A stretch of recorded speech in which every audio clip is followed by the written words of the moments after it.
Así es, Claudio, estamos aquí en el anexo, nos esperó y nos atendió de manera muy amable Miriam Bregman del Frente de Izquierda para hablar un poco y reflexionar acerca sobre este 8M, en donde no es un feliz día, sino es un día para luchar, para tener más fortaleza en cuanto a los derechos de la mujer, ¿no? Miriam, ¿cómo te va? Sí, creo que ha sido una marcha muy masiva. Esto es muy bueno porque atravesamos tiempos difíciles como todos, pero las mujeres que siempre conquistamos nuestros derechos en la calle, llevamos allí nuestras peleas. Con la pandemia vimos muy reducido toda nuestra capacidad de salir a la calle por mucho tiempo, así que vuelva la masividad, volver a encontrarnos, ustedes los vieron, esos abrazos, esos saludos, creo que nos da fuerza para seguir peleando por todo lo que viene y se cruza con lo que está pasando dentro del Congreso. Les digo que fue como una charla permanente, que aquí estemos tratando el acuerdo con el Fondo Monetario y que afuera las mujeres estemos reclamando por derechos, no son dos cosas distintas. Las mujeres sabemos que siempre que hay ajustes, siempre que hay políticas de recorte de presupuesto, las mujeres sufrimos mucho. Bien, Claudio, Antonio ya los está escuchando Miriam Bregman. Diputada Bregman, buenas tardes, ¿cómo está? Bueno, gracias por esperar esta nota porque sabemos que hace un ratito que estaba esperando para poder sumarse a la movilización. Bueno, uno de los temas que hemos venido preguntando a las diputadas que han dialogado hoy con nosotros es precisamente, bueno, ¿cuáles son los pasos a seguir? Recién Romina del Pla nos planteaba la importancia de cambiar la ley de educación sexual integral, digamos, una de las grandes postergaciones. Bueno, ¿cuáles van a ser las medidas que van a adoptar para poder transformar esta ley y poder garantizar de que se pueda cumplir en distintas provincias a contrapelo de lo que ha venido pasando? La ley de educación sexual, como les decía Romina, tiene dos problemas. Uno, la implementación, que todavía es muy lerda y muy desigual en las provincias y muy desigual en la educación privada que en la educación pública. Y después hay otro problema que está cajoneado hace muchísimo tiempo, incluso llegó a tener dictamen, una modificación del artículo 5, donde lo que se intenta es terminar con toda injerencia religiosa en la aplicación de la educación sexual integral. Esto es de que no quede librado al ideario de cada institución, como dice el actual proyecto, sino que se puedan avanzar verdaderamente en una ley de educación sexual integral que sea libre, que sea científica, y que no tenga ningún tipo de injerencia religiosa. Entonces, ese es uno de los grandes desafíos que tiene el movimiento de mujeres. Hemos conquistado el aborto, pero por supuesto, con eso no alcanza, porque si ustedes ven el pañuelo completo que siempre levantamos las mujeres, el pañuelo verde, también habla de anticoncepción gratuita, algo que hay que pelear y seguir insistiendo, y habla de educación sexual. Queremos educación sexual. La tercera consigna es aborto legal. Entonces ahí hay un bache muy grande que se produce, que es el tema de la educación, que va desde cómo saber cuidarse frente a un embarazo no deseado hasta cómo relacionarse con los otros géneros, ¿no? Diputada, ¿qué tal? Buenas tardes, ¿cómo le va? La saluda Antonio Ricovene desde acá. ¿Qué tal? Quería saber cómo vio esta jornada, este plenario. Sabemos que usted estuvo ahí con la presentación de empresarios, gremialistas y distintos referentes de organizaciones civiles. ¿Cuál fue su mirada luego de una nueva jornada?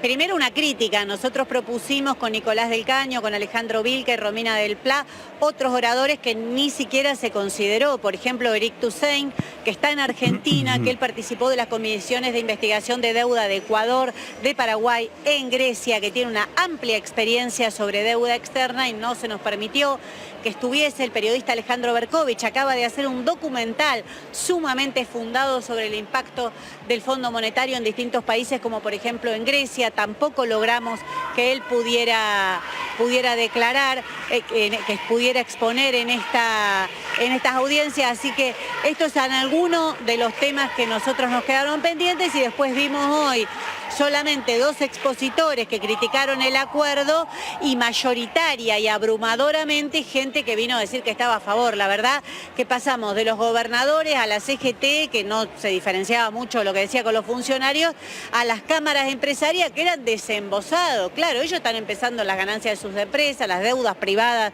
que han contraído en el exterior, y era una especie de extorsión pública y abierta que se llega al acuerdo con el fondo y si no todo lo demás es el caos. Por eso creo que fue una discusión muy sesgada de parte de los expositores. Bregman, en el primer día del plenario, bueno, usted planteó una serie de interpretaciones respecto a la caducidad del alcance de la Ley de Administración Financiera y con eso también planteó, digamos, que la deuda tomada por el gobierno de Cambiemos era ilegítima. Cuestionó en parte lo que tenía que ver con la exposición del diputado Luciano Laspina. Quería preguntarle si el diputado Laspina después le contestó o si tuvo alguna comunicación con él, teniendo en cuenta que usted hizo una crítica respecto a la estrategia jurídica principal de la principal coalición opositora. Claro, Laspina actúa en defensa propia. Él lo que está tratando es de cubrir el crédito que tomó Mauricio Macri violando toda la legislación vigente. Yo incluso me refería a una parte, me refería a la violación de la legislación vigente en Argentina. Más allá de eso hay doctrinas internacionales como la doctrina de deuda odiosa, que no es un invento de Frente Izquierda, la ha usado hasta Estados Unidos para desconocer deuda en Irak, la usó 3 veces México, la han utilizado muchísimos países, que indica que una deuda es odiosa, por lo tanto es nula, no debe ser cumplida, cuando ambas partes incumplieron el objetivo. En el caso de Argentina sería que la deuda que contrajo no fue en beneficio del país, sino que tenía intereses particulares detrás, y en el caso de quien la otorga, en este caso el Fondo Monetario, que lo hizo a sabiendas de lo que estaba haciendo era ilegal y que no iba a tener un objetivo de ayudar al país. Bueno, eso se da completamente, así que yo a Laspina le contesté con la legislación interna, algo que no es un invento mío, pueden buscar en tribunales, hay hasta un dictamen del ex fiscal Dilelo, hoy fallecido, donde él retoma ante una causa concreta algunos de estos elementos y destroza al juez Ercolini, que decía lo mismo que estaba diciendo Laspina ayer. A mí me costaba un poco, ¿no? Ustedes saben que explicar argumentos jurídicos con poco tiempo y que se puedan entender, que no sea un tecnicismo, cuesta, pero creo que logré transmitir que lo que estaba diciendo Laspina es en defensa propia, es en defensa de un acto de ilegalidad extrema que cometió Mauricio Macri y que este gobierno tampoco lo quiere escuchar, porque si es ilegal, el acto jurídico es nulo y no tiene por qué ser cumplido. Era una de las grandes herramientas que tenía Alberto Fernández, pero se tapó los oídos, se tapó los ojos y desde el día que asumió decidió alinear toda la política argentina para pagarle al Fondo Monetario.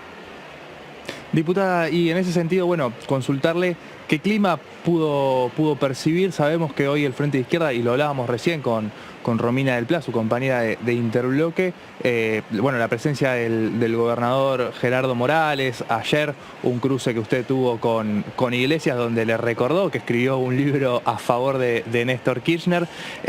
Quería saber si nos puede contar, bueno, qué clima se vive y cómo esperan que continúe, y desde la participación que está teniendo el Frente de Izquierda, ¿no? Que no integra ninguna de las comisiones, pero está presente en todas ellas para debatir. Primero, la seriedad y el compromiso con quienes nos acompañaron con su voto. A nosotros nos eligieron y creemos que en las principales discusiones hay que estar, más allá de que seamos excluidos. Nosotros pedimos estar en presupuesto y nos dijeron que no. Vos sabés que esto se arregla entre las dos fuerzas mayoritarias y se van acomodando, poniendo y sacando diputados según los dictámenes que quieren sacar. La verdad que se están pasando límites bastante extremos.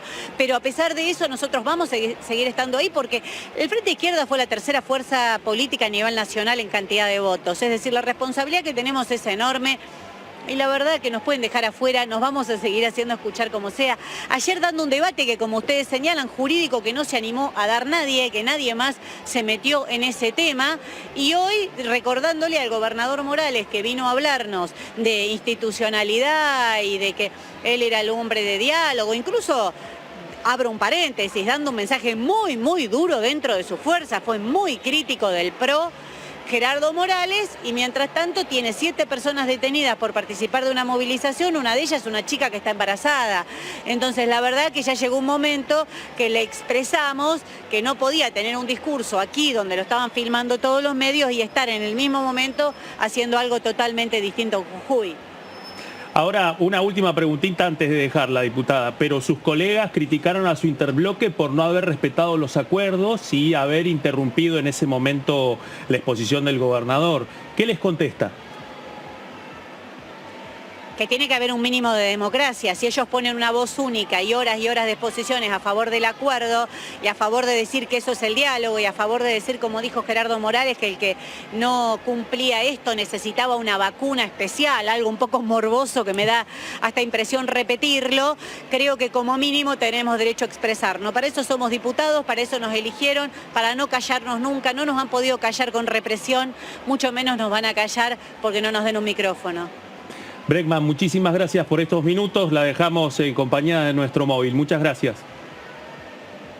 Por favor, muchas gracias a ustedes.